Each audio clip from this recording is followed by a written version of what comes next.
आज की क्लास में हम लोग देखेंगे introduction to trigonometry, class 10th maths chapter 8। देखिए ट्रिग्नोमेट्री मीन्स क्या हो जाएगा। ट्रिग्नोमेट्री क्या करती है, एक रिलेशन प्रोवाइड करती है किस किस के बीच में, angle and sides, shows relation between angles and side of triangle. ठीक है, ट्रिग्नोमेट्री में ट्राई की अगर बात करूँ तो उसका मीन्स क्या हो जाएगा 3, गॉन की अगर बात करूँ तो हो जाएगा साइड्स, और मेट्री या मेट्रॉन मीन्स मेजरमेंट एक तरह से, या मेज़र करना, 3 साइड्स को मेज़र करना इस तरह से। और जो ट्रिग्नोमेट्री कंप्लीट जो शो करता है वो क्या करता है, relation between angle and sides of triangle. अब हमेशा क्या होता है, जो ट्रिग्नोमेट्री का आपके पास कोई भी क्वेश्चन आएगा वो हमेशा क्या होगा, राइट एंगल ट्राइंगल पे बेस्ड होगा। और जब भी राइट एंगल ट्राइंगल की बात होगी तो एक थ्योरम आती है ट्रिग्नोमेट्री के लिए, उसमें क्या होता है, पाइथागोरस थ्योरम जिसको हम बोलते हैं, पाइथागोरस थ्योरम, जो क्या होती है, हाइपोटेन्यूस का स्क्वायर इक्वल्स टू में बेस का स्क्वायर प्लस परपेंडिकुलर का स्क्वायर। अब हाइपोटेन्यूस क्या होता है, हमेशा जब भी 90 डिग्री के सामने वाली जो अपोजिट साइड होगी उसके 90 डिग्री के सामने जो भी साइड होगी वही हमेशा क्या होगा, फिक्स रहेगा। ये तो हाइपोटेन्यूस ही रहेगा, 90 डिग्री के सामने जो होगा, दोनों ट्राइंगल की अगर बात करूँ इसमें क्या होगा, हाइपोटेन्यूस 90 डिग्री के सामने वाला हमेशा क्या रहेगा, फिक्स रहेगा। जो 90 डिग्री के सामने की साइड होगी वो हमेशा क्या होगी, हाइपोटेन्यूस। ठीक है, अगर बाकी दो साइड की बात करूँ, जब तक उसने बोला नहीं कि एंगल ए है या एंगल सी है, जब तक गिवन नहीं है तब तक तो आप चाहो तो इसको परपेंडिकुलर ले लो, चाहो तो इसको परपेंडिकुलर ले लो, या फिर किसी को भी बेस या परपेंडिकुलर मान सकते हो। इसलिए मैंने 2 ट्रायंगल बनाए ये क्लियर करने के लिए कि आपको परपेंडिकुलर और बेस कब और कहाँ लेना है। ठीक है, देख लेते हैं। जैसे अगर बात करूँ मैं ट्रायंगल फर्स्ट की, ठीक, फर्स्ट केस की अगर बात करूँ, ठीक, ट्रायंगल 1 की, अगर वो बोल दे कि एंगल बन रहा है एंगल एट ए, एंगल एट ए, मैं मान लेता हूँ यहाँ पे एंगल बना है। तो अगर यहाँ पे एंगल बना है तो अब ध्यान रखिएगा, देखो हाइपोटेन्यूस तो मैंने क्या बोला, हमेशा फिक्स रहेगी आपकी, 90 डिग्री अपोजिट साइड कौन सी है, ए सी। तो इस ट्राइंगल फर्स्ट में जो हाइपोटेन्यूस हो गया वो क्या हो गया, फिक्स रहा वो तो ए सी। लेकिन उसने बोल दिया कि एंगल कहाँ बना रहा है, ए पे। अगर एंगल ए पे बना रहा है ना, तो जहाँ पे भी आपका एंगल वो बोले कि एंगल ए पे है या एंगल सी पे है, तो उसके अपोजिट जो साइड्स होगी वो क्या हो जाएगी, perpendicular.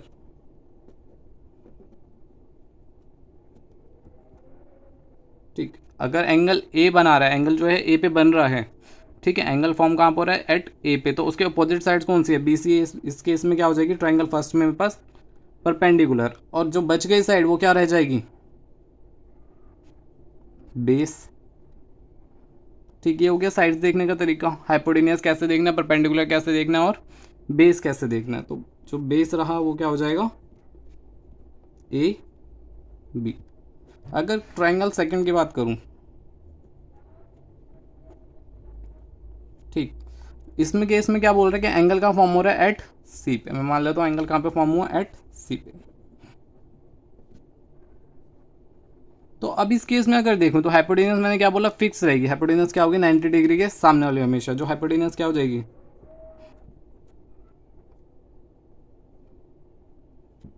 A C.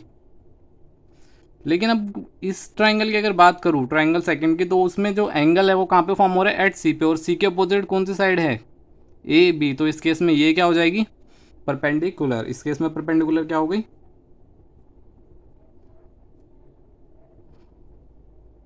A B. बच क्या गया, बेस, जो क्या हो जाएगा, बी सी। जो बेस रहा वो क्या रहा, बी सी। ठीक है, जब तक आपको साइड एंगल ना गिवन हो कि एंगल कहाँ पे फॉर्म हो रहा है, तब तक तो आप बेस परपेंडिकुलर कहीं पे भी ले लीजिए। लेकिन अब उसने बोल दिया, ट्रिग्नोमेट्री में हमेशा बोलेगा कि एंगल फॉर्म हो रहा है sign A, cos A, ten ए या फिर टेन सी, साइन सी। तो हमेशा आपको ध्यान रखना, जहाँ पे भी उसने एंगल बोला है कि यहाँ पे फॉर्म हो रहा है, यहाँ पे फॉर्म हो रहा है, उसके अकॉर्डिंग आपको क्या लेना है, परपेंडिकुलर और बेस। यहाँ तक तो आपको क्लियर हो गया होगा कि हाइपोटेन्यूस, बेस और परपेंडिकुलर कैसे देखना है। अब इसके बाद आते हैं हमारे पास 6 डिफरेंट ट्रिग्नोमेट्रिक फंक्शंस, जो क्या होते हैं, sine, cosine, tangent, cosecant, secant और कोटेंजेंट। अगर इनको शॉर्ट में बोले तो हम लोग क्या बोलते हैं, साइन, कॉस, टेन, कॉसेक, सेक और कॉट। अब ये जो साइन है इसकी वैल्यू निकलती कैसे, देखो इस टेबल में जो दे रखा है, perpendicular base, perpendicular hypotenuse, hypotenuse base.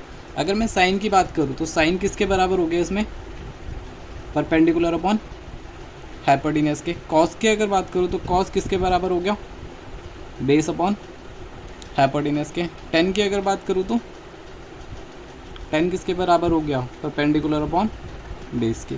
वैसे अगर कॉसेक की अगर मैं बात करूँ तो कॉसेक क्या हो जाएगा, उल्टा देखो, हाइपोटेन्यूज अपॉन परपेंडिकुलर। सेक क्या हो जाएगा, हाइपोटेन्यूज अपॉन बेस। और कॉट क्या हो जाएगा, बेस अपॉन परपेंडिकुलर। अब इसको याद करने का जो तरीका है, अभी देखिए मैं बताऊंगा, यहाँ पे बताऊंगा साइन की वैल्यू कैसे निकालनी है। इसको याद करने का जो तरीका है वो ये टेबल है, P B B P B P H H P, मतलब पंडित, पी से पंडित, बी से बद्री, पी से प्रसाद, पंडित बद्री प्रसाद हर हर भोले। क्या, पंडित बद्री प्रसाद हर हर भोले। ये टेबल आपको इसी तरीके से याद करनी है जिससे आपको इन सब की वैल्यू निकालना याद रहेगा कि साइन कैसे निकलता है परपेंडिकुलर अपॉन हाइपोटेन्यूज से, कॉस कैसे निकलता है बेस अपॉन हाइपोटेन्यूज से, टेन कैसे निकलता है परपेंडिकुलर अपॉन बेस से। अब आ जाते हैं एक बार पिछले क्वेश्चन, पिछले वाले कॉन्सेप्ट पे जो मैंने दो ट्रायंगल बनाए थे आपके लिए, जब मैंने बोला था कि आपको एंगल गिवन होगा एट ए पे। तो अब देखिए अब उसका यूज़ कैसे करना है। जब एंगल ए पे गिवन है तो ये क्या हो जाएगा, परपेंडिकुलर, 90 डिग्री के सामने वाला हमेशा क्या होगा, हाइपोटेन्यूज, और बच क्या गया, बेस। यही तो जो साइन ए है, एंगल ए पे बोल रहे हैं ना, जब तक मैंने बोला था तब तक एंगल ना गिवन हो तब तक तो आप परपेंडिकुलर और बेस कुछ भी ले सकते हैं। लेकिन अब क्या हो गया, उसने बोल दिया एंगल ए, जैसे इसमें बोल दिया साइन सी, साइन सी, एंगल कहाँ पे बना रहा है, एट सी पे। तो अब इसी के अकॉर्डिंग मेरे को क्या देखना है, perpendicular upon hypotenuse, perpendicular hypotenuse और बेस, ये तीनों ही मेरे को इस एंगल के अकॉर्डिंग देखना है। अब जैसे साइन की अगर मैं बात करूँ तो साइन कैसे निकलना था, परपेंडिकुलर अपॉन हाइपोटेन्यूज से, तो पी अपॉन एच हो जाएगा, जो डायरेक्ट क्या दे रखा है, परपेंडिकुलर क्या है इस ट्रायंगल में, साइन ए की बात करूँ तो परपेंडिकुलर क्या है, बी सी, और हाइपोटेन्यूज क्या है, ए सी। वैसे ही अगर मैं इसकी बात करूँ कॉस ए की, तो कॉस ए, कॉस कैसे निकालना था, बेस अपॉन हाइपोटेन्यूज, क्या हो जाएगा, बी अपॉन एच। बेस क्या गिवन है, ए बी, और हाइपोटेन्यूज क्या गिवन है, ए सी। वैसे अगर 10 की बात करूँ तो 10 कैसे निकलना था, परपेंडिकुलर अपॉन बेस से। तो परपेंडिकुलर अपॉन बेस की अगर बात करूँ तो इस ट्रायंगल में जो पी अपॉन बी है, परपेंडिकुलर क्या है, बी सी, अपॉन बेस कितना है, ए बी। अब एक दूसरी बात नोट करना, यहाँ तक तो आपको क्लियर हो गया होगा कि साइन की वैल्यू कैसे निकालनी है। अगर एंगल ए पे दे रखा है तो परपेंडिकुलर अपॉन साइन तो हमेशा फिक्स ही रहेगा, परपेंडिकुलर अपॉन हाइपोटेन्यूज से निकलेगा, कॉस हमेशा फिक्स रहेगा, क्या होगा, बेस अपॉन हाइपोटेन्यूज। टेन हमेशा फिक्स रहेगा, जो क्या होगा, परपेंडिकुलर अपॉन बेस। तो जब एंगल की बात आएगी हमेशा, अगर ए पे बोल रहा है, अगर देखो साइन सी की बात करूँ, ये भी निकाल दे तो साथ साथ। अब देखो एंगल उसने क्या बोल दिया, एंगल कहाँ पे फॉर्म हो रहा है, एट सी पे, तो सी के सामने वाला क्या हो गया, परपेंडिकुलर, 90 डिग्री की है, इसके सामने वाला क्या हो गया, हाइपोटेन्यूज, बच क्या गया, बेस। तो साइन सी की अगर बात करूँ तो देखो साइन क्या था, perpendicular upon hypotenuse, perpendicular upon hypotenuse. अब इस केस में परपेंडिकुलर क्या हो गया, ए बी, और अपॉन हाइपोटेन्यूज क्या हो गया, ए सी। कॉस सी की अगर बात करूँ तो वो क्या था, कॉस कैसे निकालना था, बेस अपॉन हाइपोटेन्यूज से, तो ये हो जाएगा बेस अपॉन हाइपोटेन्यूज। अब बेस क्या है, एंगल सी यहाँ पे था, ये परपेंडिकुलर है, बेस क्या हो जाएगा इसमें, बी सी, और हाइपोटेन्यूज क्या रहेगा, ए सी। हाइपोटेन्यूज तो हमेशा फिक्स ही रहेगा ना, 90 डिग्री के सामने वाला। 10 की अगर बात करूँ तो वो क्या हो जाएगा, परपेंडिकुलर अपॉन बेस। तो जो परपेंडिकुलर है वो क्या है इसके इसमें, सी के सामने वाला परपेंडिकुलर मतलब ए बी, और बेस क्या हो जाएगा, बी सी। अब देखिए जो बाकी वैल्यू है, अगर कॉस की अगर मैं बात करूँ वो क्या था, H upon P, hypotenuse upon perpendicular. या फिर दूसरा तरीका आप ध्यान रखना है, जो साइन है ये क्या होता है, कॉस का अपोजिट होता है, उल्टा होता है, इन्वर्स कह लो चाहो तो आप, और सॉरी कॉसेक का। और जो कॉस होता है वो क्या होता है, सेक का इन्वर्स होता है। और 10 किसका इन्वर्स होता है, कॉट का। देख लीजिए आप वैल्यू वही उल्टी आएगी। अगर कॉसेक की अगर मैं बात करूँ वो क्या था, एच अपॉन पी, एच क्या है, हाइपोटेन्यूज। अगर इस केस में अगर मैं बात करूँ कॉसेक ए में, तो ए के अकॉर्डिंग परपेंडिकुलर ये था, बेस ये था, हाइपोटेन्यूज ये था। तो हाइपोटेन्यूज क्या हो गया, ए सी, और परपेंडिकुलर क्या हो गया, बी सी। अब देख लीजिए फर्स्ट का अपोजिट चल रहा है, ए सी अपॉन बी सी। अगर सेक की अगर मैं बात करूँ तो सेक क्या था, हाइपोटेन्यूज अपॉन बेस, ये रहा एच अपॉन बी। अब सेक ए की अगर बात करूँ, हाइपोटेन्यूज क्या है इस ट्राइंगल में, ए सी, और बेस क्या है, ए बी। देख लीजिए इसका अपोजिट चल रहा है ए सी अपॉन ए बी। और कॉट की अगर बात करूँ तो 10 का अपोजिट आएगा, अगर मैं डायरेक्ट देखूँ तो आएगा A B upon B C. वो भी यहाँ पे भी क्या दे रखा है, बी अपॉन पी, यहाँ पे क्या था पी अपॉन बी, एक दूसरे के क्या है इन्वर्स है। तो बेस अपॉन परपेंडिकुलर, तो बेस कितना हो जाएगा कॉट ए के केस में ए बी, और परपेंडिकुलर क्या हो जाएगा बी सी। देख लीजिए इसका अपोजिट हो गया 10 का A B upon B C. Same इसमें चलेगा कॉसेक की अगर बात करूँ, कॉसेक सी की आप ये 3 निकाल चुके हैं, अब इसके इनवर्स डायरेक्ट हो जाएगा ए सी अपॉन ए बी। चेक कर लेना बेशक से। सेक के क्या हो जाएगा कॉस सी का, सॉरी यहाँ पे सी आएगा, सेक सी और कॉट सी।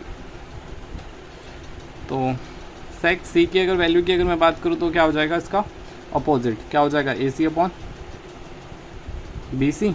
और कॉट सी जो हो जाएगा वो 10 का अपोजिट मतलब B C upon A B.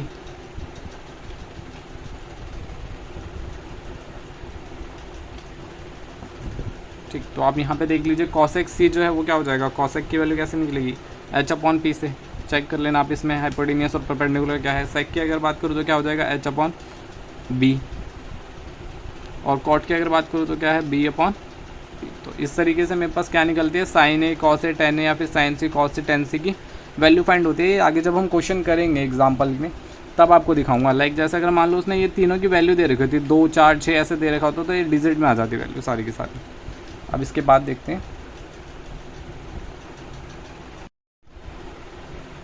इसके बाद देखिए अभी भी क्या बताया था मैंने कि जो साइन है वो किसका अपोजिट है कॉसेक का। देखो जो साइन है वो किसका है 1 अपॉन कॉसेक के बराबर, कॉसेक का इन्वर्स है, या फिर क्या कह सकते हैं हम जो कॉसेक है वो किसका इन्वर्स हो जाएगा 1 अपॉन साइन का। कहने का मतलब अगर साइन की वैल्यू 2 है तो कॉसेक की वैल्यू क्या होगी 1 अपॉन 2। वैसे अगर 10 की बात करूँ तो 10 किसके बराबर हो जाएगा 1 अपॉन कॉट के, या फिर कॉट किसके बराबर हो जाएगा 1 अपॉन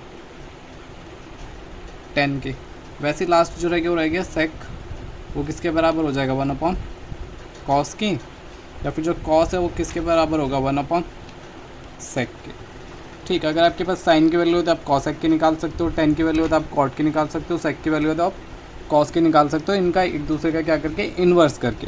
और दूसरा तरीका है जो 10 की वैल्यू है वो 10 जो होता है वो किसके बराबर होता है साइन अपॉन कॉस के इक्वल भी होता है। अगर 10 साइन अपॉन कॉस के इक्वल है तो जो 10 था वो किसका अपोजिट था कॉट का, तो कॉट क्या हो जाएगा इसका अपोजिट या रिवर्स, रिवर्स क्या हो जाएगा कॉस अपॉन साइन। ठीक, अगर एंगल दे रखा होगा तो कॉस ए अपॉन साइन है, अगर कॉट ए पूछेगा तो। यहाँ तक क्लियर। अब देखिए इसका यूज़ कहाँ ये होगा इस टेबल में, इस टेबल की वैल्यू फाइंड करने में, इस टेबल को याद करने में, क्योंकि बहुत से बच्चों को क्या होता है टेबल क्या होते हैं कन्फ्यूज़न रहते हैं कि कैसे याद करें या कैसे समझें इसको प्रॉपरली। तो देखिए इसको 2 तरीके हैं, पहली वैल्यू जो 2 तरीके हैं इसको याद करने के।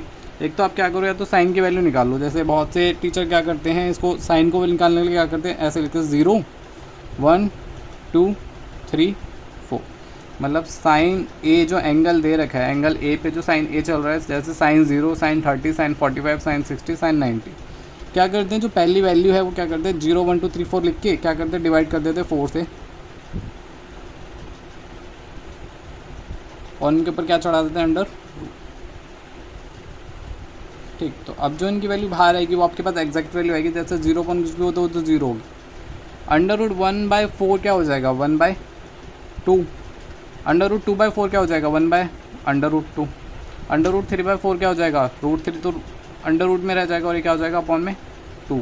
वो और 4 का जो होता है वो क्या होता है 2 होता है स्क्वायर रूट, और ये 4/4 डिवाइड होकर क्या हो जाएगा 1।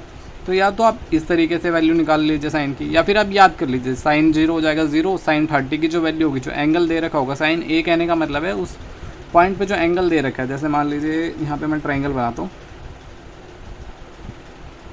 ठीक ABC, ये हो गया राइट एंगल, यहाँ पे उसने दे दिया 30 डिग्री, तो वो बोल रहे हैं साइन 30 की जो वैल्यू है वो क्या होगी इस केस में, तो साइन 30 ए की जगह क्या रख दूँगा मैं 30, और साइन 30 क्या हो जाएगा 1/2। वो क्वेश्चन पे डिपेंड करेगा कि वैल्यू क्या निकल के आती है। अब एक एग्जांपल के लिए था है बस ये। अब ये वैल्यू आप निकाल लोगे, साइन 0 0 हो जाएगा, साइन 30 हाफ हो जाएगा, साइन 45 1/√2 हो जाएगा, 1/√2 हो जाएगा, साइन 60 अंडर रूट 3/2 और साइन 90 1। अब कॉस क्या होगा इसका अपोजिट चलेगा, देख लीजिए कॉस 0 क्या हो जाएगा 1, कॉस 30 क्या हो जाएगा जो 60 की वैल्यू √3/2, ये ऐसा का ऐसा ही 1/√2, कॉस 60 क्या हो जाएगा जो 30 क्या दे रखा है 1/2, और ये लास्ट में क्या आ जाएगा 0। देख लीजिए अपोजिट चल रहा है, 0 हाफ 1/√2 √3/2 1, यहाँ से उल्टा हो गया 1 √3/2 1/√2 1/2 और 0। तो अगर आपको साइन की वैल्यू याद है तो कॉस के क्या हो जाएगी उसकी इन्वर्स चलती अपोजिट हो जाएगी वैल्यू।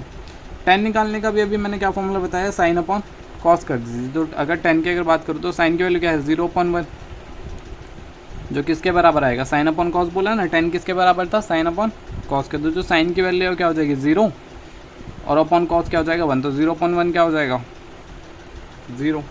वैसे ही अगर tan 30 की अगर बात करूँ तो वापस वही साइन अपॉन कॉस, tan 30 की वैल्यू क्या है 1/2 और ये क्या है √3/2। अगर 1/2 डिवाइडेड बाय √3/2 करता हूँ तो क्या बच के आएगा 1/√3। ये तो सेम ही है 1/√2 1/√2 कट के क्या होगा 1।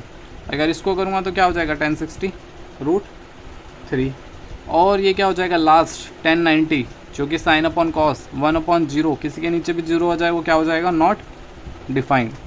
ठीक, यहाँ तक क्लियर हुई आपको वैल्यू कैसे याद करनी है और कैसे निकालनी है। बस आप साइन की वैल्यू याद कर लीजिए या तो उसके बाद कॉस की तो इसके अपोजिट भी चलेगी 1 √3/2 1/2, और 10 के लिए फॉर्मूला मैंने बताई दिया साइन अपॉन कॉस। अब जो कॉसेक है, कॉसेक मैंने क्या बताया था किसका इन्वर्स होगा 1/sin का, तो इसका उल्टा कर दीजिए 1/0 क्या हो जाएगा कॉसेक। अब ये भी क्या बताया था 1/0 क्या हो जाएगा नॉट डिफाइंड। 1/2 का अपोजिट क्या हो जाएगा 2, क्योंकि जो कॉस है वो साइन का अपोजिट है, कॉस जो चल रहा है वो क्या चल रहा है साइन का अपोजिट है। वैसे ही cos 45 क्या हो जाएगा 1/√2 है तो क्या हो जाएगा √2। वैसे ही cos 60 क्या हो जाएगा 2/√3, इसका अपोजिट इन्वर्स कर दीजिए या तो, और ये 1/1 तो क्या रहेगा 1 ही रहेगा। ये आप होमवर्क में ट्राई कीजिएगा और बुक से आंसर मैच कर लीजिएगा। अभी तक आपको क्लियर हो गया होगा। आगे के जितने भी फॉर्मूले हैं वो एक्सरसाइज के साथ इंट्रोडक्शन या उनको इंट्रोड्यूस करवा दिया जाएगा।